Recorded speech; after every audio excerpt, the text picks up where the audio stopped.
इस वक्त बड़ी खबर गाजियाबाद से आ रही है, जहां साहिबाबाद इलाके में दो ग्रुपों में झड़प हुई है। शाहिद नगर इलाके में यह झड़प हुई है। बच्चों के दरमियान लड़ाई की शुरुआत हुई और फिर चाकू और डंडों से इसमें वार किया गया। एक शख्स की मौत की भी खबर आ रही है। आबिद नामी शख्स की अस्पताल में मौत हुई है। पुलिस पूरे मामले की जांच पड़ताल कर रही है। तो गाजियाबाद से बड़ी खबर, जहां साहिबाबाद के इलाके में दो ग्रुप में झड़प हुई है। शाहिद नगर इलाके में यह झड़प हुई है। कहा जा रहा है कि बच्चों के दरमियान इस लड़ाई की शुरुआत हुई थी और उसके बाद चाकू और डंडों से लड़ाई बढ़ गई। एक शख्स की इस लड़ाई में मौत हुई है। आबिद नाम के शख्स की अस्पताल में मौत हुई है। पुलिस इस मामले की जांच पड़ताल में जुटी हुई है। और एक अफसोसनाक खबर आ रही है। मारूफ अदीब व नक्काद प्रोफेसर अबुल कलाम कासमी का आज मुख्तसर अदालत के बाद इंतकाल हो गया। वो 71 साल के थे। प्रोफेसर कासमी के इंतकाल की खबर से अदबी हलकों में गम की लहर दौड़ गई। प्रोफेसर अबुल कलाम कासमी अलीगढ़ मुस्लिम यूनिवर्सिटी शोबा उर्दू के सदर भी रहे। वहीं उन्होंने फैकल्टी ऑफ आर्ट्स के डीन की हैसियत से भी खिदमत अंजाम दी। प्रोफेसर कासमी ने अपनी इदारत में अलीगढ़ मैगजीन, दोमाही अल्फाज, इनकार, तहज़ीबुल अखलाक और फिक्र नज़र जैसे मकबूल आम पर्चे भी निकाले। इन्हें साहित्य अकादमी अवार्ड, उत्तर प्रदेश उर्दू अकादमी फखरुद्दीन अली अहमद गालिब अवार्ड, बिहार उर्दू अकादमी इम्तियाज मीर अवार्ड और नवाए मीर अवार्ड से भी सरफराज किया गया। उन्होंने अलीगढ़ मुस्लिम यूनिवर्सिटी से ही तालीम पाई और यही तदरीसी खिदमत अंजाम दी और मोतमद इंतजामिया उमूर से भी वाबस्ता रहे। आगे बढ़ेंगे। ईद उल अजहा के मौके पर साफ सफाई के अलावा ईदगाह और दीगर मसाजिद में नमाजियों की तादाद में रियायत और कुर्बानी के जानवरों की खरीदो फरोख्त के लिए बाजार के इंतजामात के मुतालबे को लेकर आज जमीयत उलमा हिंद शहर मेरठ के एक वफ्द ने डीएम और एसएसपी से मुलाकात की। जमीयत उलमा ने जुलाई में शुरू हो रही कावड़ यात्रा के पेश नज़र मुस्लिम इलाकों में हिफाजती इंतजामात को लेकर भी जिला और पुलिस इंतजामिया को मुतालबा और तजवीज़ पेश की। जमीयत उलमा के मकामी जिम्मेदारान ने ईद उल अजहा की नमाज के लिए हुकूमत और जिला इंतजामिया से रियायत दिए जाने का मुतालबा किया।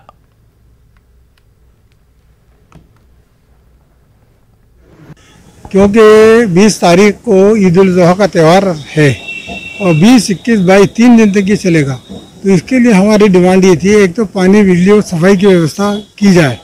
इसके अलावा तीसरी बात ये है, क्योंकि ये अब जो लॉकडाउन करीब करीब समाप्त हो गया है और तमाम सिनेमा घर भी खुल गए हैं, होटल भी खुल गए हैं, बाजार भी खुल गए हैं, इसलिए हमने जिलाधिकारी महोदय से इस बात की अपील करी है कि हमें ईदगाह में कम से कम 1000 आदमियों को लॉकडाउन का पालन करते हुए नमाज़ पढ़ने की परमिशन दी जाए। इसके साथ ही जो दूसरी मस्जिदें हैं जहाँ जहाँ ईद की नमाज होती है, वहाँ कम से कम 200 आदमियों को लॉकडाउन का पालन करते हुए नमाज़ पढ़ने की परमिशन दी जाए। तीसरी बात यह है, क्योंकि 25 तारीख से कांवड़ यात्रा भी शुरू हो रही है और क्योंकि कांवड़ी मेरठ के अंदर बहुत बड़ी तादाद में गुजरते हैं मेरठ से और ख़ासतौर से मुस्लिम इलाकों से गुजरते हैं, तो उसके लिए भी हमने इनसे अपील करी है कि इस मौके पर जिन जिन मुस्लिम इलाकों से कांवड़ी गुजरें वहाँ पर पुलिस की विशेष व्यवस्था हो, होमगार्ड हो, सिविल डिफेंस हो, इन सब की ड्यूटी लगाई जाए, जिससे शहर में अमन चैन कायम रहे।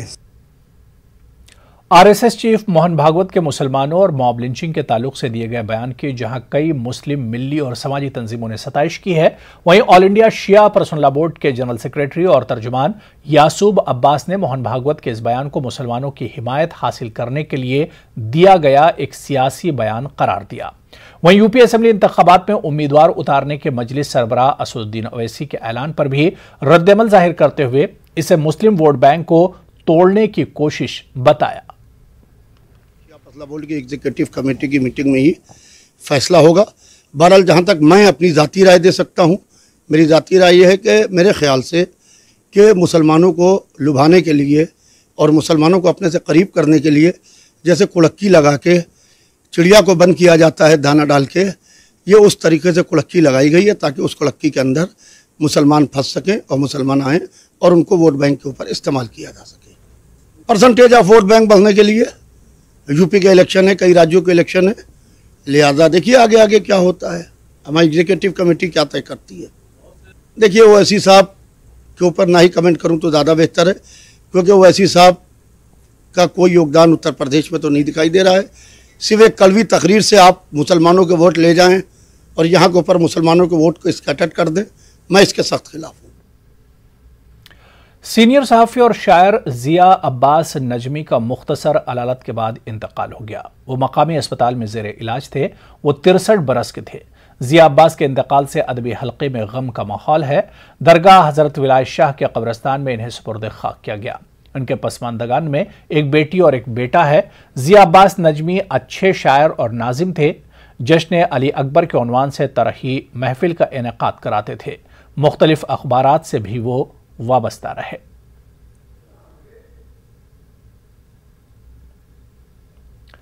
आगे बढ़ेंगे। अलीगढ़ मुस्लिम यूनिवर्सिटी की रिहायशी कोचिंग एकेडमी में सरकारी मुलाजमत के शोबाजात में मुख्तलिफ मसाबकती इम्तिहानात पास करने वाले तलबा के एजाज में आज एक प्रोग्राम का इनेकाद किया गया, जिसमें UPSC, civil services, Bihar PCS, Uttar Pradesh PCS, judicial services, staff selection commission, combined graduate level और फॉरेस्ट ऑफिसर के इम्तिहान में कामयाब होने वाले तलबा शामिल हुए।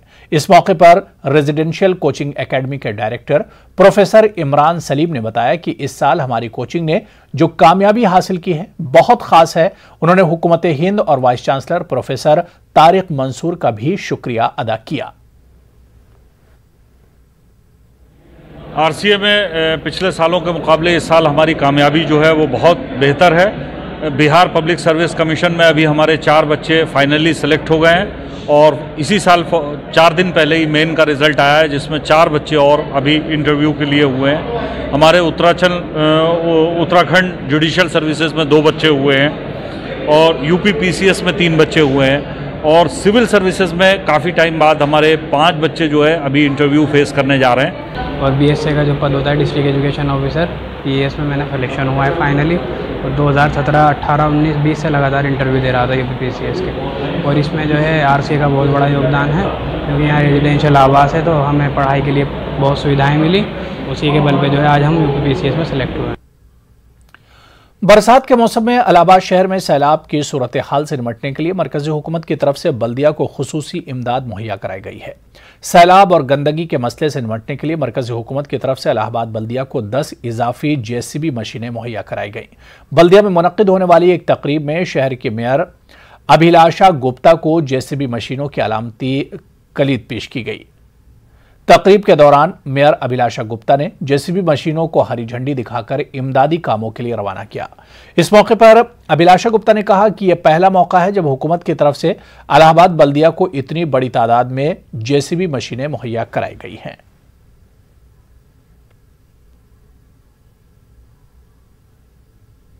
पहली बार हुआ है नगर निगम में कि इतने बड़े पैमाने पर जेसीबी ली गई है, क्योंकि जब से सरकार आई है तो सरकार ने इतना केंद्र सरकार का बजट और प्रदेश सरकार का बजट इस तरह से आया है कि शहर को पूरी तरह से व्यवस्थित किया जा सके और शहर की सफाई व्यवस्था को व्यवस्थित किया जा सके, शहर में इन्फोर्समेंट कहीं ना रहे उसको व्यवस्थित किया जाए। उसी के तहत हम लोगों ने 15वें वित्त से लिया है और आगे आने वाले भविष्य में मुझे लगता है ये जेसीबी हमारे बड़ी कारगर सिद्ध होगी और नए नए जोन बने हैं उसमें भी देने का काम किया जाएगा, जिससे जोनों की व्यवस्थाएं और वहाँ का जो वातावरण है उसको भी व्यवस्थित किया जा सके।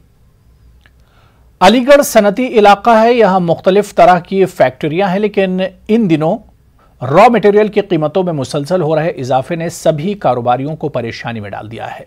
उद्योग व्यापार मंडल यूथ के प्रेसिडेंट सौरभ गुप्ता ने बताया कि रॉ मटेरियल जो पहले 35 रुपये था वो आज 50 रुपये से ऊपर है। वहीं जो प्लास्टिक का दाना पहले 90 रुपये के रेट पर मिलता था आज 150 रुपये तक मिल रहा है। उन्होंने कहा कि रॉ मटेरियल के दामों में हुए इस इजाफे ने सभी कारोबारियों को नुकसान पहुंचाया है।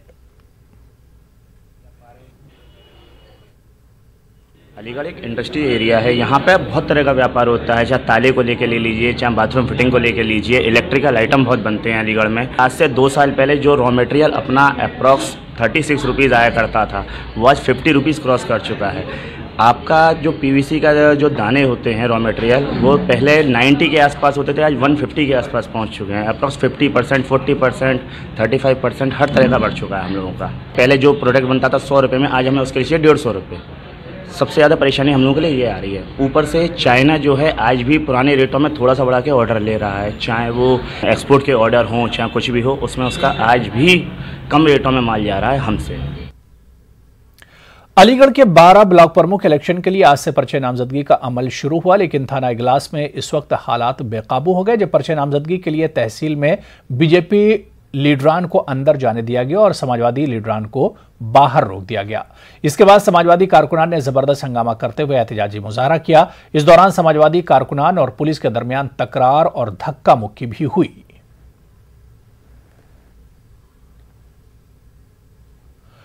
गाजियाबाद में बुजुर्ग की पिटाई मामले में ट्विटर समेत 9 अफराद पर मुकदमा दर्ज हुआ है। आज कांग्रेस लीडर डॉक्टर मकसूद ने लोनी बॉर्डर थाने में अपना बयान दर्ज करवाया।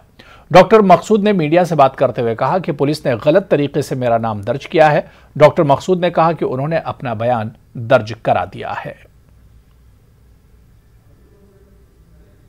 आपका नाम क्या है सर? डॉक्टर मशहूर उस्मानी। सर कुछ अब क्या आपसे क्या पूछताछ हुई तो बताएंगे इस बारे में? नॉर्मल जो सवाल होते हैं, पुलिस के इन्वेस्टिगेशन चल रहा है, उसमें कॉपरेट करना था, तो पुलिस की नोटिस आई थी। तो आपको किसी तरीके से कोई परेशानी हुई यहाँ पर? कोई परेशानी नहीं है, पुलिस का इन्वेस्टिगेशन है, जो भी कल्प्रिट है उसमें उनको सजा मिलनी आगे भी अगर आपको बुलाया जाएगा तो आएंगे आप? ये देखिए प्रक्रिया, जब पुलिस अगर आपको बुलाती है तो आपको जाना पड़ता है, आपको हमको अपना भी पक्ष रखना है। थाना लोनी बॉर्डर पर मुकदमा अपराध संख्या 502/2021 पंजीकृत किया गया था। धारा 153, 153A, 295A, 505, 120B और 34 IPC के अंतर्गत इसमें कुल 9 लोगों के विरुद्ध अभियोग पंजीकृत किया गया था। आज उसी में से एक जो नामजद अभियुक्त थे हमारे मिस्टर मशहूर उस्मानी, इनका बयान थाना लोनी बॉर्डर पर पंजीकृत किया गया है, अभिलिखित किया गया है। प्रकरण में आगे कार्रवाई की जाएगी। अब तक कितने लोग इसमें आ चुके हैं यहाँ पर बयान दर्ज कराने के लिए और कितने भी बचे हुए हैं? कुल 4 लोगों के बयान पूर्व में ही दर्ज किए जा चुके हैं। आज इनको मिलाकर कुल 5 लोगों के बयान दर्ज हो गए, बाकी लोग शेष हैं। इनके तो बाकी लोगों से भी कोई संपर्क आपका हो पा रहा है? वो लोग भी आने के लिए तैयार हैं? हाँ बिल्कुल, उनको भी हमने नोटिस के माध्यम से सूचित किया है और उनके भी जल्दी ही आकर बयान कराने की। गाजियाबाद में इंतजामिया के साथ जिला जज ने मीटिंग की। मीटिंग में तय किया गया कि 10 जुलाई को लोक अदालत का एहतमाम किया जाएगा, जिसमें ज्यादा से ज्यादा लोग पहुंचे। लोक अदालत के ताल्लुक से हमारे नुमाइंदे ने डीएम शैलेंद्र कुमार से बात की। गाजियाबाद जिले में 10 जुलाई को राष्ट्रीय लोक अदालत का आयोजन किया जाना है। इसका मेन उद्देश्य है ज़्यादा से ज़्यादा केसों का निपटारा करना है। इससे लोगों को सुलभ और सस्ता न्याय उपलब्ध कराना है। इसके साथ ही पुलिस वालों को भी निर्देशित किया गया है कि वो ज़्यादा से ज़्यादा समन का तामीला कराएं, जिससे कि लोग अधिक से अधिक न्यायालयों में आकर अपने मामलों का समझौता करवा के निस्तारण करवाएं। गाजियाबाद जिला जज के द्वारा प्रशासनिक अधिकारियों की मीटिंग हुई थी। बढ़ते केस के दबाव को देखते हुए लोक अदालत बैठक का आयोजन किया गया है। शैलेंद्र कुमार सिंह पर जिलाधिकारी, इनसे बात करते हैं। सर, 10 जुलाई को लोक अदालत बैठक होने वाली है, किस तरह रहेगा कार्यक्रम? नहीं, हम लोगों ने माननीय जिला जज महोदय के नेतृत्व में अभी जो बैठक हुई थी उसमें जिले से नोडल प्रशासनिक अफसर हम ही हैं जो इसको कोऑर्डिनेट करा रहे हैं।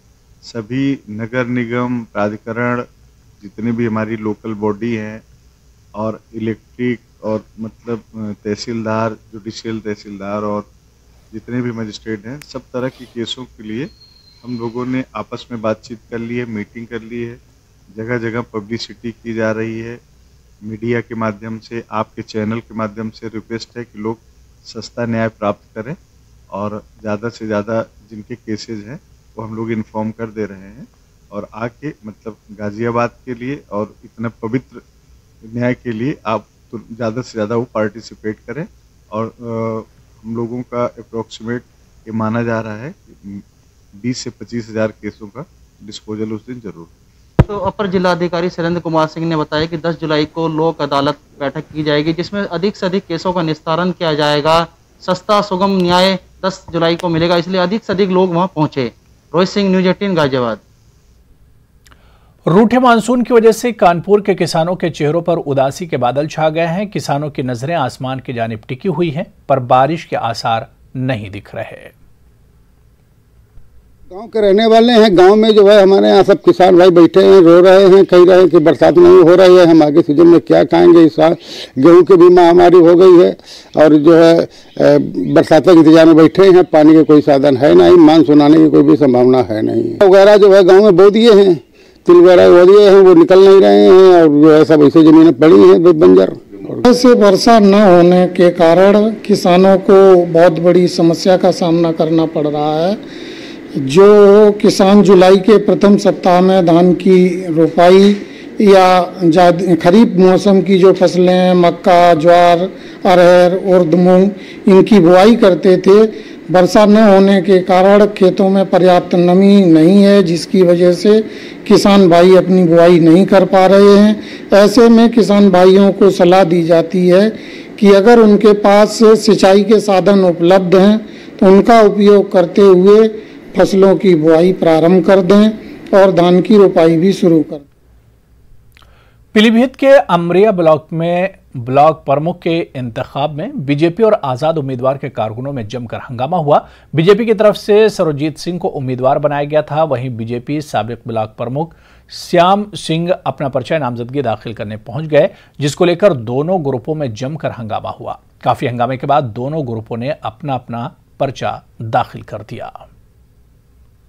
हम लोग आज मैं क्षेत्र पंचायत अध्यक्ष का पर्चा खरीदने के लिए जब ब्लॉक में पहुंचा तो जब जमा करने के लिए हम गए तो जैसे ही हम कस्बे में पहुंचे तो आगे हमारे जो अपोजिट में जो सर्वजीत सिंह छब्बा लड़ रहे हैं उन्होंने आगे गाड़ियां साइडों पे लगा के आगे रोड ब्लॉक कर दिया था और जैसे ही हम लोग उन्होंने गाड़ी रोकी और उन्होंने हमारी गाड़ी को खींच के हमें उसमें से खींच के मारने की उन्होंने कोशिश करी और जिसमें मेरे प्रस्तावक अनुमोदक सब लोगों को उन्होंने खींचने की कोशिश की, ले जाने की कोशिश करी।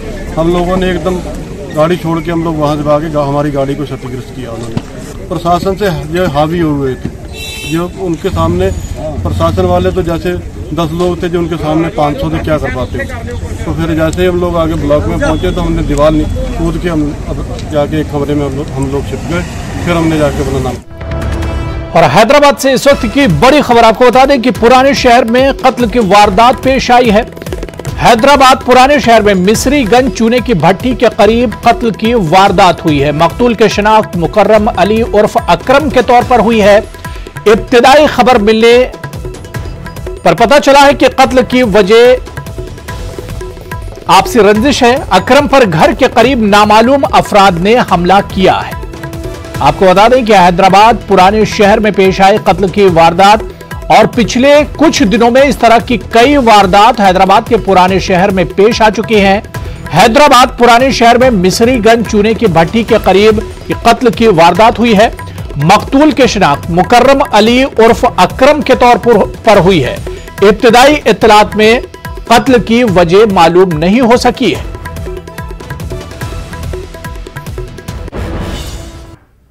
जी हां, मुजफ्फरपुर में बदमाशों ने स्टेट बैंक की ब्रांच से तकरीबन 7 लाख रुपए लेकर फरार हो गए। बदमाशों ने इस दौरान बैंक मुलाजमीन के साथ मारपीट भी की। तस्वीरें आप देखिए। लूट की वारदात के दौरान बैंक के बाहर काफी तादाद में लोग जमा हो गए थे, लेकिन बदमाश हवाई फायरिंग करते हुए फरार हो गए। पुलिस इस पूरे मामले की जांच पड़ताल में जुटी हुई है।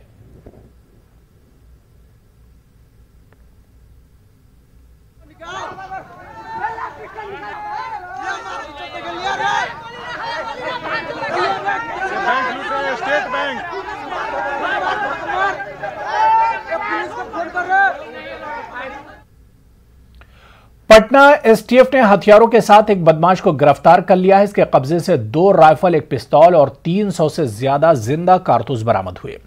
पुलिस फिलहाल हथियार की जांच कर रही है। यह शख्स रांची से हथियार लेकर आ रहा था। गिरफ्तार शख्स बीएसएफ का जवान है। वैशाली के लालगंज में गंडक नदी कहर बरपा कर रही है। अचानक सतह में इजाफा होने से कई इलाकों में पानी भर गया। लोगों में दहशत का माहौल है। इंतजामिया ने मौके पर आवाम को हर मुमकिन मदद का यकीन दिलाया।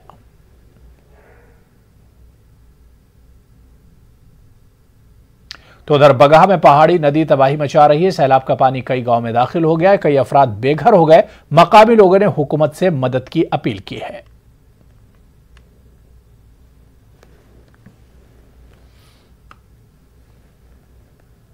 हमने घेराल बन जा पुछलो पानी में ना कोई देखे, अब किलो पानी में कोई देखे, हमने घेरा गए बन जान जहाँ तन जान घर में पानी सब घुस गया, रोड में 4 फीट पानी चलता। सुखौरा नदी डुमरी गांव में, सुखौरा नदी का पानी से मतलब बहुत आदमी के यहाँ पे पीड़ित हो गए हैं। आपका सैकड़ों गांव, दर्जनों गांव आपको यहाँ पे पीड़ित हो गए हैं। पूरा घर में पानी मतलब ढूक गया है। सड़कों पे आपका पानी चल रहा है, कम से कम 3 से 4 फुट के अंतराल में पानी चल रहा है यहाँ पे। कोरोना की मुमकिन तीसरी लहर को देखते हुए जहां सरकारी अस्पतालों में तैयारियां जारी हैं, वहीं पटना के महावीर अस्पताल में बच्चों के लिए अलग से आईसीयू वार्ड तैयार किया गया है।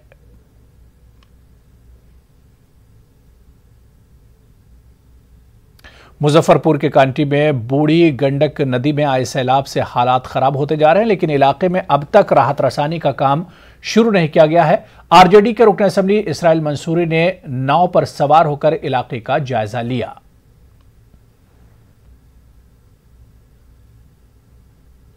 मुजफ्फरपुर में बूढ़ी गंडक नदी ने अब कांटी के इलाके में तबाही मचाना शुरू कर दिया है और अभी हम नाव पर बैठे हैं। कैमरा सहयोगी दिखाएंगे कि जहां तक कैमरे की नजर जा रही है केवल और केवल यहां पानी पानी दिखाई दे रहा है। दूसरी तरफ हम जरा देखेंगे कि नाव से किस तरीके से प्रभावित गांवों से लोग निकलकर ऊंचे स्थानों की ओर आ रहे हैं, जिसमें उनकी बकरियां लदी है, खाने पीने के सामान लदे हैं। तो तबाही का ये मंजर है।